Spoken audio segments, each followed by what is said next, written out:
November 1944. A narrow street in the Dutch town of Overloon. Smoke drifts between shattered brick walls. The air smells of cordite and wet stone. Sergeant James Corbett crouches behind his 57mm anti-tank gun, breath visible in the cold. 50 meters ahead, around the corner of a collapsed building, sit 3 German Panthers. He can hear their engines idling, low, predatory. His gun crew waits. 5 men pressed against rubble. They cannot see the Panzers. The Panzers cannot see them. But the street between them is a killing ground. Anyone who moves dies. Corbett studies the angle. His gun barrel points straight down the road. The enemy is tucked behind reinforced stone, invisible, waiting. Standard doctrine says withdraw. Call for air support. Wait for tanks. But there are British infantry pinned 2 blocks north. And the Panthers are hunting. He looks at his gun, then at the corner. Then back at the gun. His loader, Private Hayes, sees the expression on his face. "Sarge," Hayes whispers, "what are you thinking?" Corbett doesn't answer immediately. He's calculating something no manual ever taught him. By late 1944, the war in Western Europe had become a brutal contest of geometry and steel. After the breakout from Normandy, Allied forces pushed toward Germany through a landscape that favored the defender at every turn. Towns became fortresses. Roads became ambush corridors. Every intersection was a potential graveyard. The German army, retreating but unbroken, had perfected the art of defensive warfare. They positioned armor at key choke points, bridges, crossroads, town squares, and turned them into killing zones. Panther and Tiger tanks, superior in armor and firepower to most Allied vehicles, could dominate entire sectors from a single well-chosen position. Overloon, a small market town near the German border, had become one of these death traps. The British 3rd Division and American 7th Armored were tasked with clearing it as part of Operation Aintree. What intelligence predicted would take 2 days stretched into 2 weeks of house-to-house fighting. The Germans had fortified the town center with a company of Panzer Grenadiers and elements of the 107th Panzer Brigade. They created interlocking fields of fire, using rubble and stone buildings as natural bunkers. Every approach was covered. Every street measured in advance for range and deflection. British tank crews learned quickly that entering Overloon meant death. German anti-tank teams waited in upper floors and basements. Panthers sat hull down behind debris, nearly invisible until they fired. In the first 3 days, the British lost 17 Shermans and Cromwells. The Americans lost 9 more. Infantry bore the burden. Small units moved building by building, clearing rooms with grenades and bayonets. Progress was measured in meters. Casualties mounted. The 57mm anti-tank gun crews, typically used in open country, found themselves dragged into urban combat they'd never trained for. These guns, American-made M1 weapons based on the British Sator 6-pounder design, were effective against most German armor at close range, but they required direct line of sight. The gunner needed to see his target, and in Overloon's twisted streets, that meant exposing yourself to enemy fire. The tactical doctrine for anti-tank guns was simple and unforgiving. Find a concealed position with clear sight lines. Wait for enemy armor to enter your kill zone. Fire first. Reload fast. If you miss or fail to penetrate, you're dead. Urban warfare shattered this doctrine. Buildings blocked sight lines. Rubble created blind spots. Enemy tanks could sit 20 meters away, completely hidden, while your gun crew stood exposed in the middle of a street.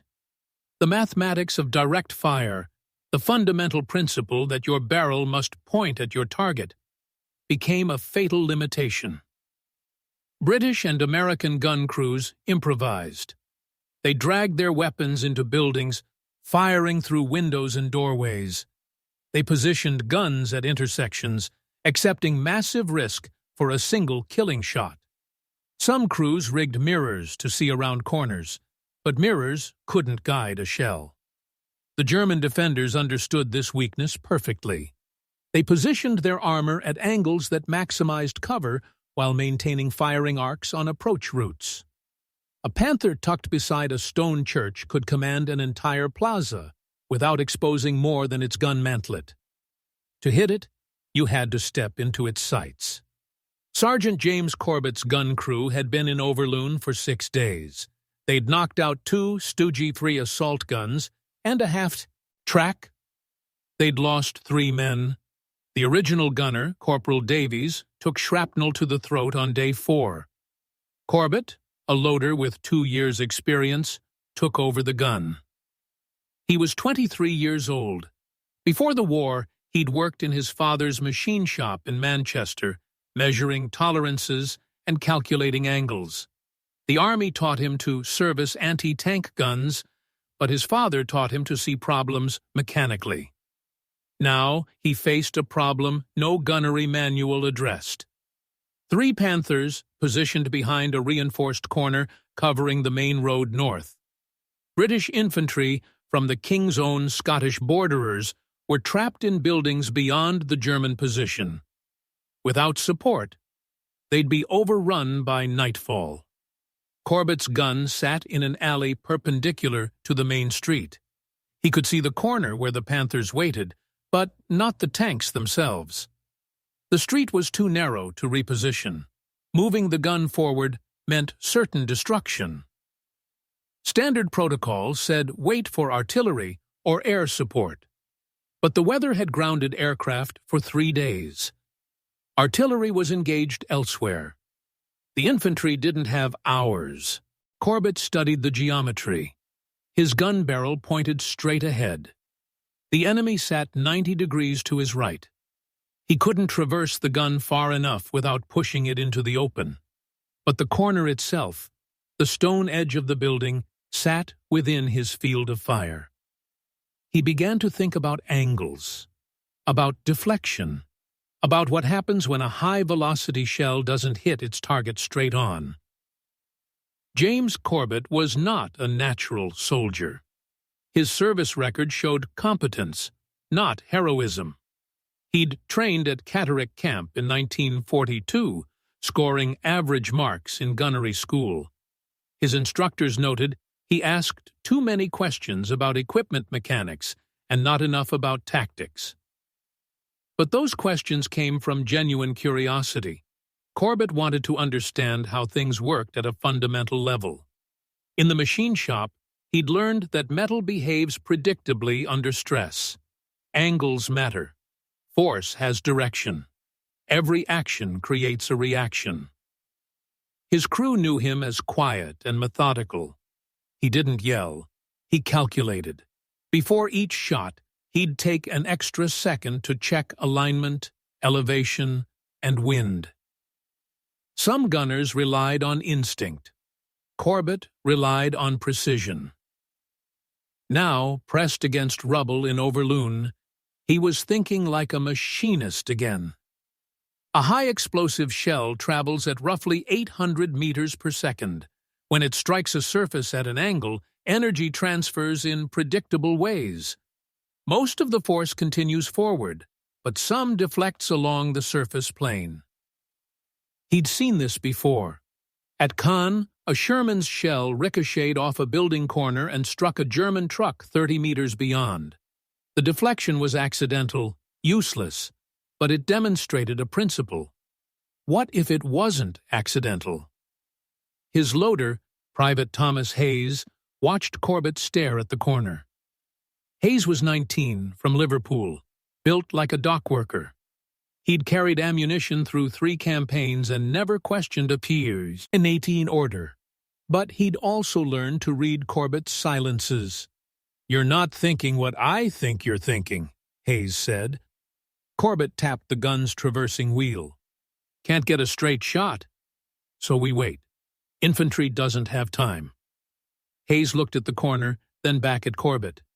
"You want to bounce a shell around that wall." "Not bounce, deflect." The mathematical problem was brutal. 3 Panthers sat in a fortified position with interlocking fields of fire. They'd positioned themselves perfectly. Frontal armor toward the most likely approach. Flanks protected by stone walls, rear covered by infantry. Any Allied tank attempting to engage them would have to advance down the main street, fully exposed against 3 guns that could penetrate Sherman armor at 2,000 meters. It would be suicide. Infantry couldn't flank them. The buildings on either side were rubble. Open ground lay beyond, covered by German machine gun nests. Even with smoke, the advance would cost dozens of lives. Air support might work, but required clear weather and precise coordinates. In urban terrain, pilots often hit friendly positions, and the weather had been solid overcast for 72 hours. Artillery could saturate the area, but British guns were currently supporting an attack 3 kilometers east. Requesting fire support would take hours. By then, the Scottish borderers would be overrun or forced to withdraw, surrendering hard-won ground. The Germans knew all this. They'd chosen their position deliberately, creating a tactical dead end. They could sit behind that corner indefinitely, secure in the knowledge that every Allied option carried unacceptable risk. Except they hadn't accounted for desperation breeding innovation. The principle Corbett considered had no official name in 1944. Artillerymen knew that shells could ricochet, but ricochets were failures, unpredictable, wasteful. No doctrine taught intentional deflection. But the physics were sound. A high-explosive shell striking a hard surface at an acute angle doesn't simply stop or shatter. The projectile's energy seeks the path of least resistance. If the angle is shallow enough and the surface hard enough, the shell skips, like a stone across water, but at supersonic speed.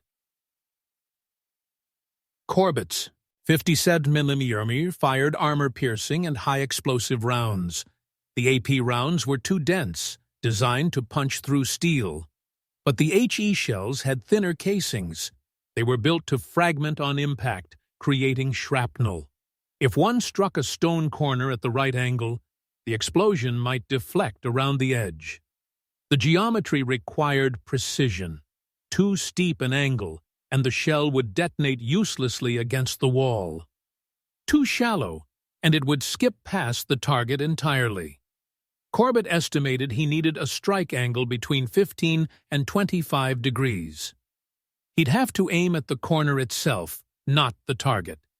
The shell would travel roughly 40 meters, strike the building's edge, and, if his calculations held, the explosive force would wrap around the corner into the space where the Panthers sat.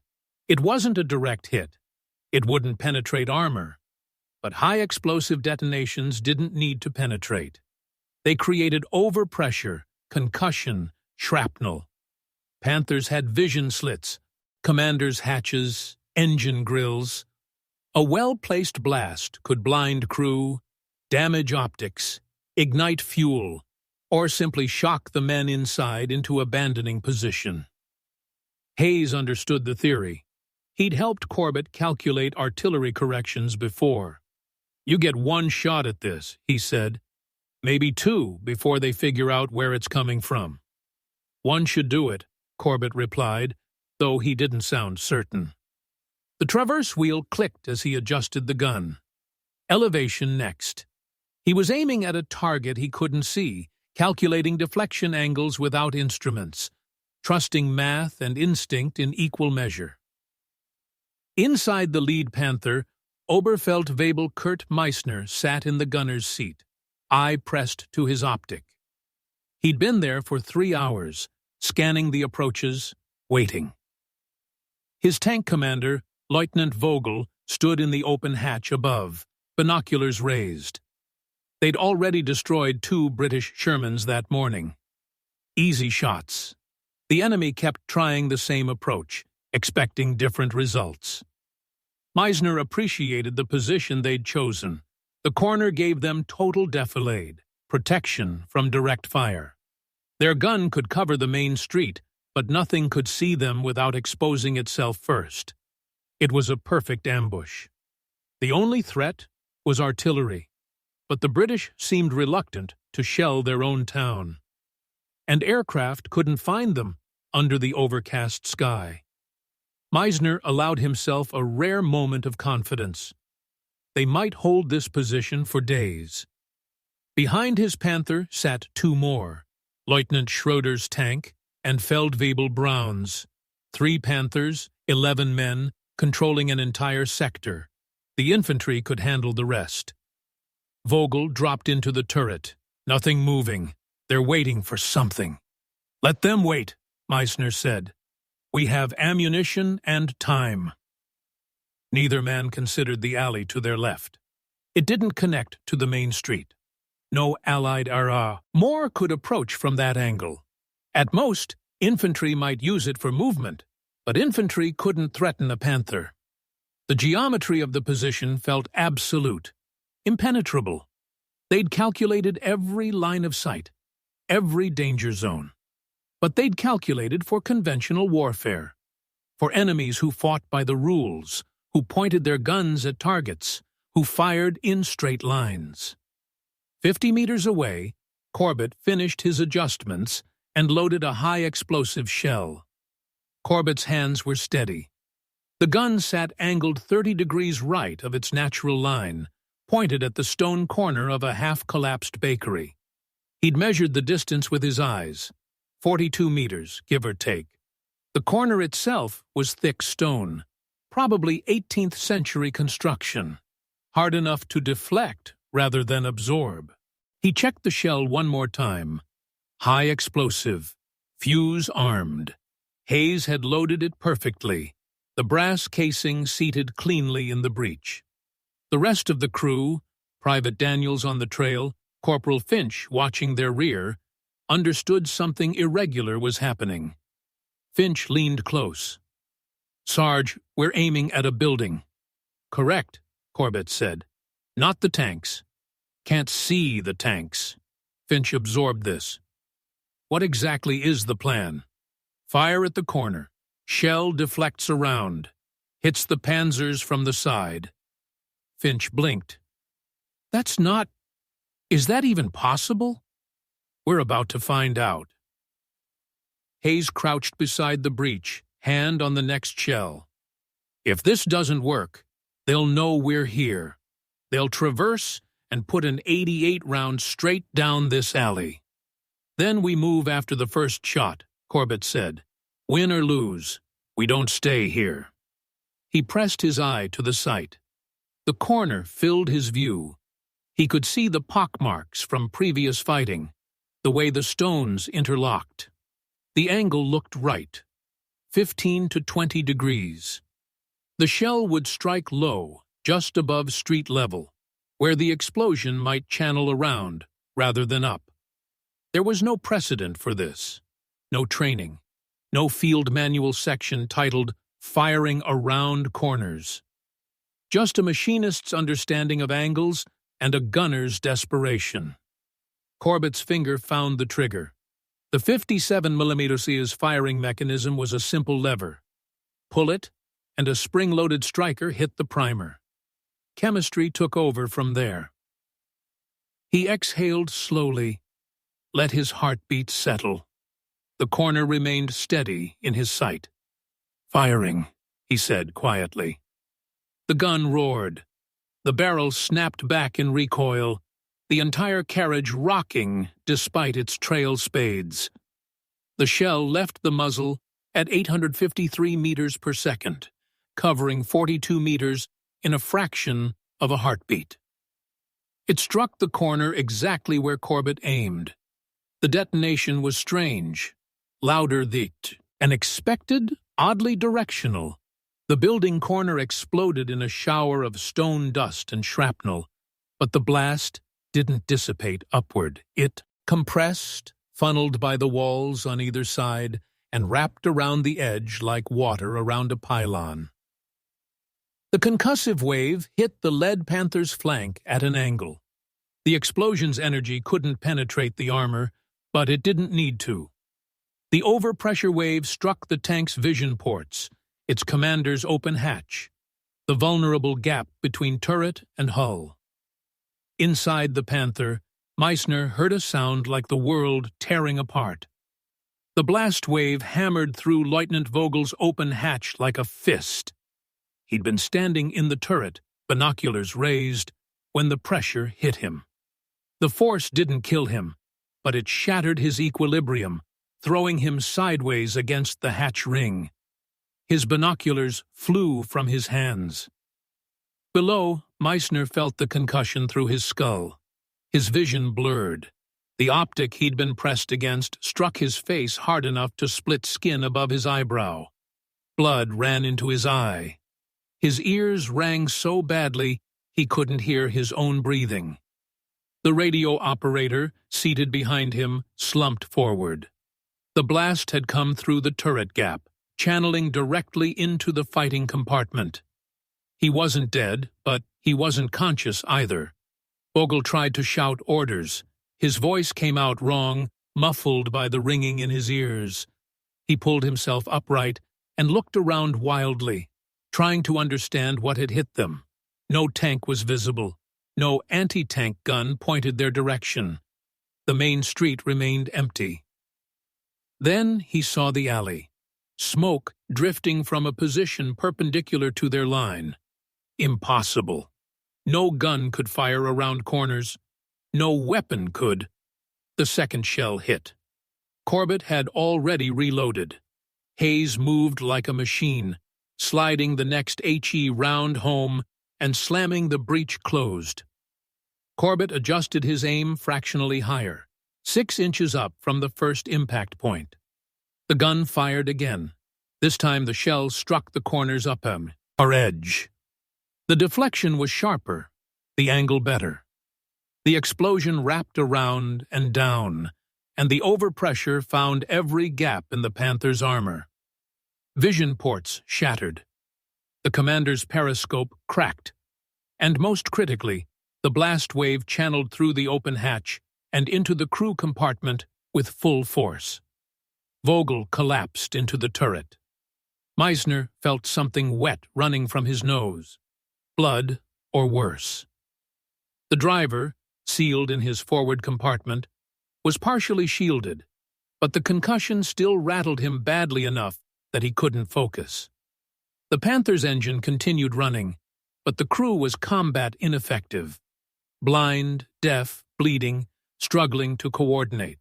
Behind them, the second Panther's commander, Lieutenant Schroeder, saw what was happening. He couldn't understand it, but he understood the effect. The lead tank was disabled, and more shells were coming.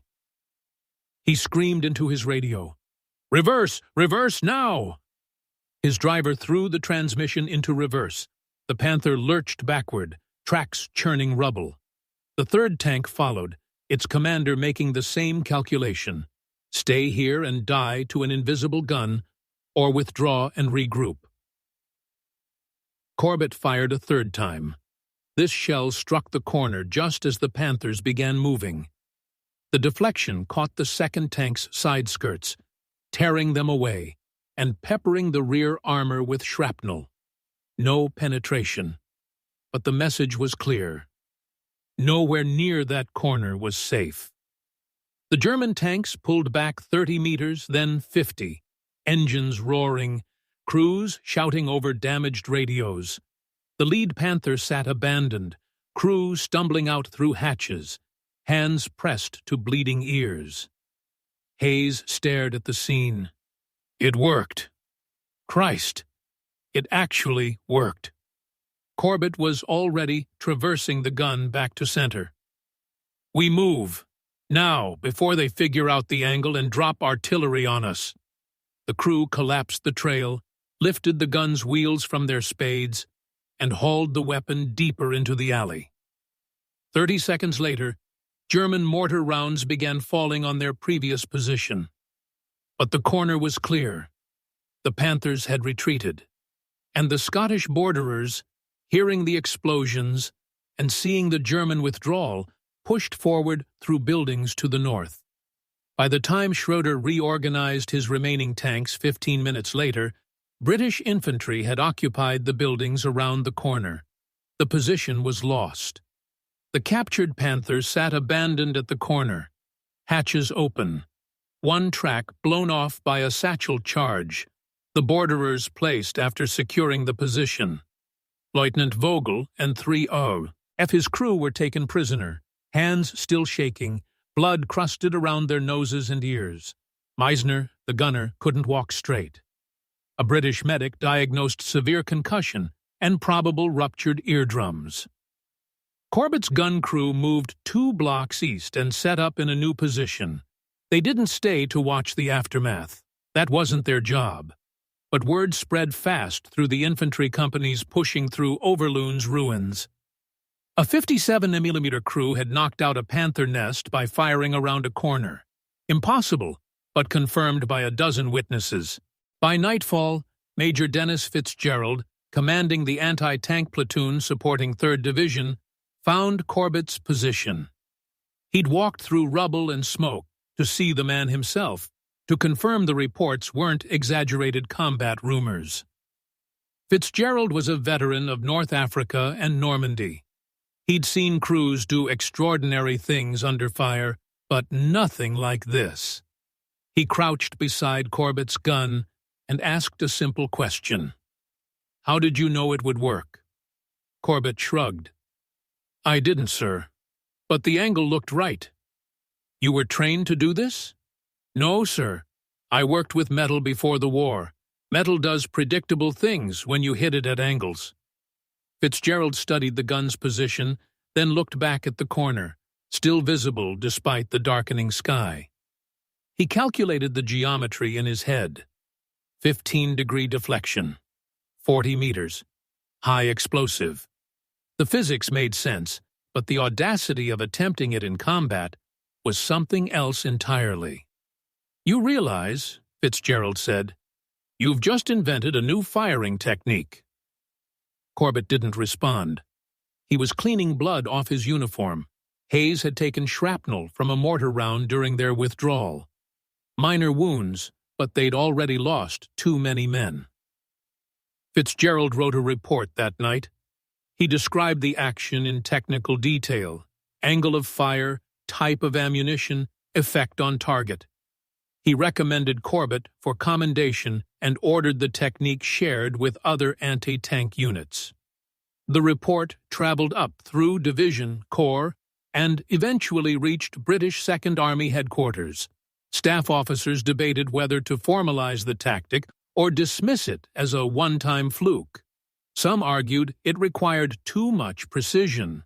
Others noted that urban warfare was becoming the norm as Allied forces pushed into Germany, and conventional anti-tank doctrine was failing in tight streets. A compromise emerged. The technique, labeled the offset deflection fire in official documents, would be taught as an emergency measure for situations where direct fire was impossible. Gunnery instructors received memos. Training exercises included deflection scenarios, but it remained a desperation tactic, not standard doctrine. Within 2 weeks, 3 other British gun crews attempted offset deflection fire in urban combat. One succeeded, disabling a Stooge 3 in the town of Geilenkirchen. One failed, the shell detonating uselessly against soft brick that absorbed rather than deflected. The third crew was killed by return fire before they could assess results. The American 7th Armored Division, fighting alongside the British in the same sector, heard about Corbett's action through informal channels. Lieutenant Colonel Henry Whitfield, commanding an anti-tank company, tried the technique during an engagement near Düren in December 1944. His crew destroyed a Panzer IV using a corner deflection shot at 30 meters. Whitfield wrote his own report, crediting the British for the innovation. The technique spread not through official channels, but through word of mouth. Gun crews talking to other gun crews, sergeants sharing tricks that might save lives. By January 1945, at least a dozen confirmed instances of offset deflection fire had occurred on the Western Front. But it remained rare. The conditions had to be exact. Hard stone corners, proper angles, high explosive ammunition, and gunners willing to attempt something no manual described. Most crews never faced those precise circumstances, and even when they did, the risk of revealing your position for an uncertain shot kept many from trying. German forces never developed a reliable counter. They couldn't predict which corners might become firing positions.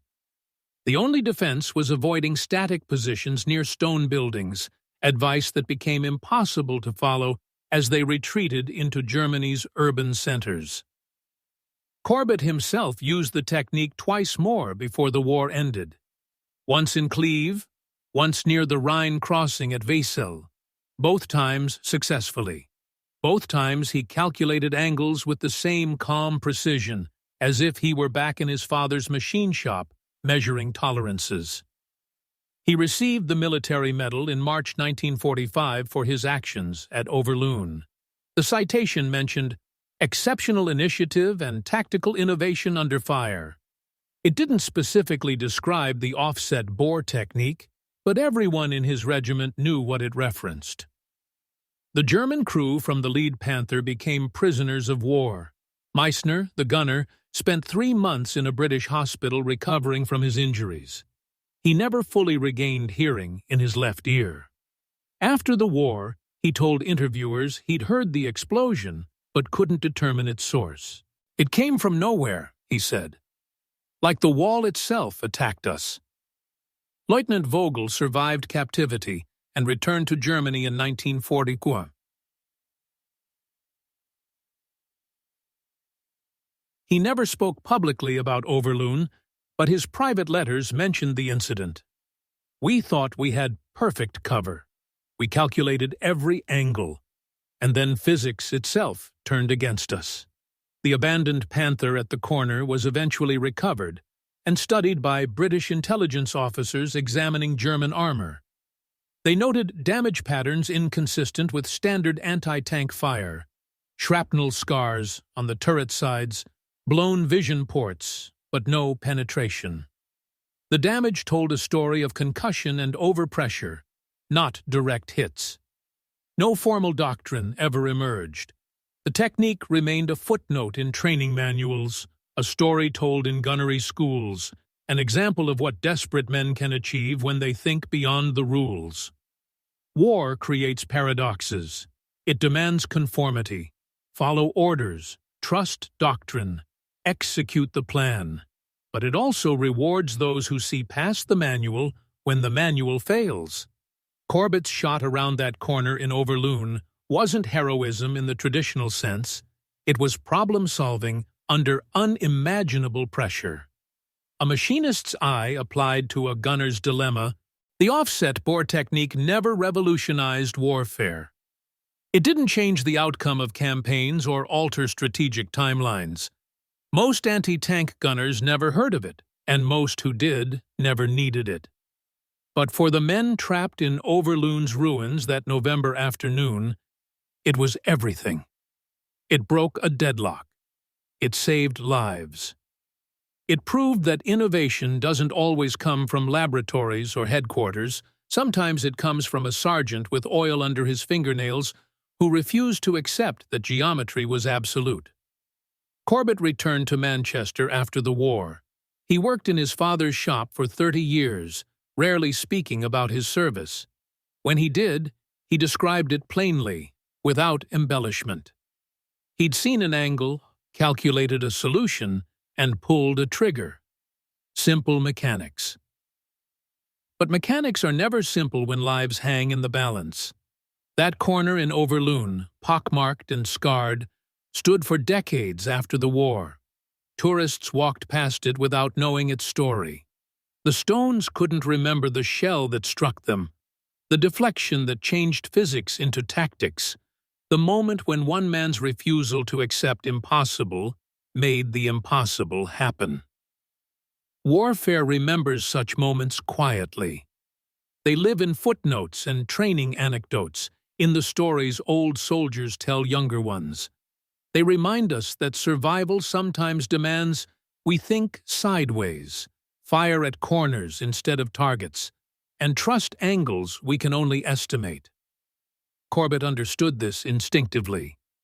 He saw a corner and imagined a path. And for one afternoon in November 1944, that path was enough.